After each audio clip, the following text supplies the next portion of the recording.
जय श्री कृष्ण। तुलसी क्यारों में श्री पद्मनाभ दास जी की पुत्री तुलसा की वार्ता का भाग 9 और 10। तुलसा ने श्री गुसाई जी से विनती की, मैं तो पेट भरकर खाती हूँ। श्री हरि राय जी इस प्रसंग का रहस्य भाव प्रकाश में अत्यंत सुंदर रीति से समझाते हैं। उसका एक भाव यह है, इसमें अत्यंत दीनता प्रकट होती है। तुलसा का आशय था, हम तो संसारी जीव हैं, पशुओं की भांति खाते और सोते हैं। लोग हमारी ऐसी निंदा न करें कि हम पद्मनाभ दास जैसे महापुरुष के वंशज होकर भी सेवा नहीं करते, इसीलिए केवल बाह्य रूप से सेवा कर रहे हैं। ऐसी स्थिति में प्रभु हमें अनुभव क्यों प्रकट करेंगे? परंतु हम श्री वल्लभाचार्य जी के ग्रंथों का पाठ अवश्य करते हैं, क्योंकि हमारे जैसे संसार में फंसे अधम जीव भी यदि श्री महाप्रभु जी के ग्रंथों का भाव पूर्णतः न समझते हुए भी उनका पाठ करें, तो उसी के प्रभाव से प्रभु सब अनुभव प्रकट करते हैं। इसमें हमारा कोई पुरुषार्थ नहीं है, यह तो केवल श्री महाप्रभु जी के प्रताप का बल है। उनके ग्रंथों के पाठ से ही प्रभु कृपा करते हैं।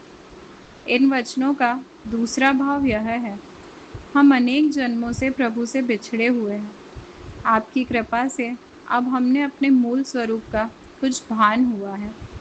इसीलिए किसी भी योनि में न तो हमने पेट भर कर खाया, न सुखपूर्वक निद्रा ली। हम तो केवल इसी विरह में रहे कि प्रभु कब मिलेंगे।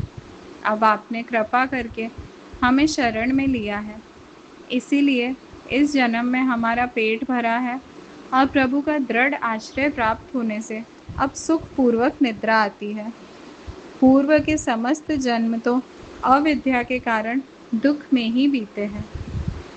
तीसरा भाव यह भी है, हम अलौकिक भगवत रस के जितने अधिकारी हैं, उतना अनुभव श्री ठाकुर जी आपकी कृपा से हमें कराते हैं और उसी रस से हमारा हृदय तृप्त होता है।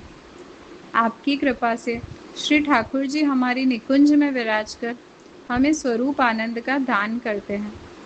इसी कारण हम प्रभु के साथ सुखपूर्वक निद्रा लेते हैं, क्योंकि हमारा प्रभु के साथ स्वकीय भाव है।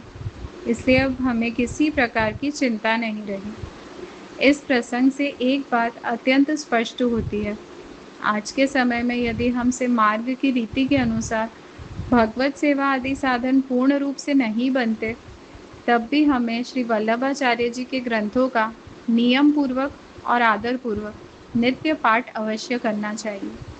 श्रद्धा और विशुद्ध बुद्धि से महाप्रभु जी की वाणी का पाठ करने पर निश्चित ही श्री कृष्ण के अधरामृत की प्राप्ति होती है। ऐसा सभी भगवदियों का अनुभव है। श्री सर्वोत्तम स्तोत्र में भी श्री गुसाई जी ने यही आज्ञा की है। महाप्रभु जी की वाणी भी स्वरूपात्मक है, इसीलिए उस वाणी के माध्यम से हम श्री वल्लभाचार्य जी के स्वरूप सुधा रस को अपने हृदय में पधरा सकते हैं। अतः यदि अर्थ पूर्णतः समझ में न भी आए, तब भी महाप्रभु जी के समस्त ग्रंथों का पाठ करने का विशेष आग्रह रखना चाहिए।